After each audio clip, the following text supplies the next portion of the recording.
वतन के लोगों, जरा आँख में भर लो पानी, जो शहीद हुए हैं उनकी जरा याद करो कुर्बानी। इसके आगे की पंक्तियां और भी ज्यादा महत्वपूर्ण है, जिसमें वो कहते हैं, तुम भूल न जाना उनको, तुम भूल न जाना उनको, इसलिए कही ये कहानी, इसलिए कही ये कहानी, जो शहीद हुए हैं उनकी जरा याद करो कुर्बानी। आज हमें जरूरत है कि हम इन सभी के बलिदानों को याद करें। आज का दिन उनके शहादतों को याद करने का दिन है। आज का दिन देशभक्ति का दिन है।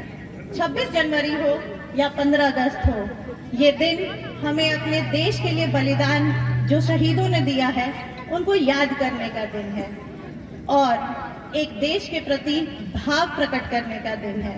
आप देखते होंगे कि सभी बच्चे हाथों में तिरंगा झंडे का बैंड, इस तरीके का अपने में ड्रेसअप करते हैं।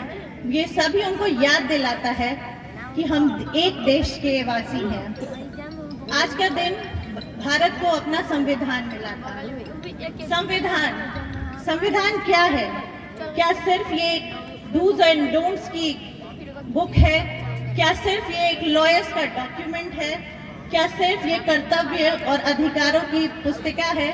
जी नहीं। हमारा संविधान हमें एक सूत्र में बांधने की ग्रंथ है। हमारा संविधान हमें एक धागे में बांधता है। हमारे संविधान की हर एक पंक्ति के पीछे लाखों लोगों की शहादत जुड़ी हुई है। आपको बहुत सारी बातें तो मैं नहीं बताऊंगी क्योंकि ये समय थोड़ा सा हमें जल्दी खत्म करना है।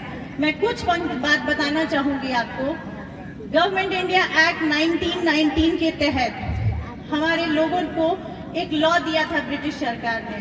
उसके बाद फर्स्ट वर्ल्ड वॉर हुआ, जलियांवाला बाग हुआ, साइमन कमीशन आए, ऐसी कई सारी चीज, कई लोगों को शहादतों के बाद हमें गवर्नमेंट इंडिया एक्ट 1935 के द्वारा 10% वोटिंग राइट ब्रिटिशर्स ने दिया।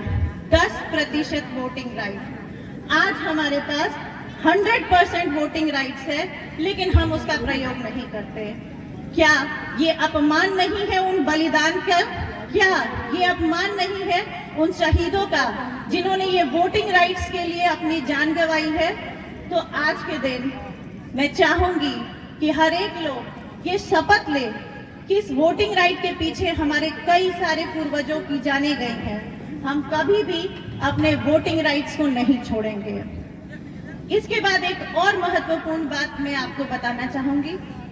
आज के इस आयोजन में जो सभी लोगों ने मिलकर योगदान दिया है वो सराहनीय है, लेकिन उससे भी ज्यादा सराहनीय है इस कड़कड़ाती ठंड में उपस्थित हर एक बच्चे छोटे जो यहाँ उपस्थित हुए हैं। मैं अलग से चाहूंगी कि आप सभी लोग एक जोरदार तालियों के साथ इन बच्चों का हौसला अफजाई करें। ताली बजाने से गर्मी आएगी, तो मैं चाहूंगी जोरदार तालियां बजें ताकि माहौल में गर्माहट आ जाए। तब हम आगे चल के झांकियों को देखेंगे। हमने 28 अगस्त को इस अनुमंडल में अपना योगदान दिया था। तब से हमारी कोशिश है कि इस अनुमंडल के विकास के लिए हम हर वो कार्य करें। हम चाहते हैं कि इसमें आप सभी का भागीदार रहे, आप सभी का योगदान रहे। मेरा कार्य करने का तरीका ही एक लोकतांत्रिक परंपरा के हिसाब से है। मैं सभी से बात करके सभी के विचारों को लेकर तब कार्य करने में विश्वास करती हूँ ताकि चीजें बहुत अच्छी बन सके। आप जानते हैं कि भारत सबसे बड़ा लोकतंत्र है और ये लोकतंत्र इसलिए भी मजबूत है क्योंकि यहाँ पे सबकी बातें सुनी जाती है और तब निर्णय लिया जाता है।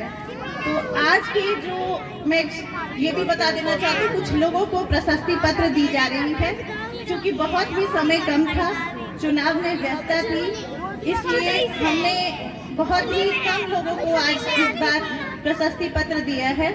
हम चाहेंगे कि आप लोग सभी उत्कृष्ट कार्य करें, योगदान दें और अगले किसी भी आयोजन में हम सभी को पुरस्कृत करेंगे। तो इसी के साथ हम सब ये शपथ लेते हैं कि हमारे दिल कहीं भी हो, हमारे दिल में हिंदुस्तान बसे।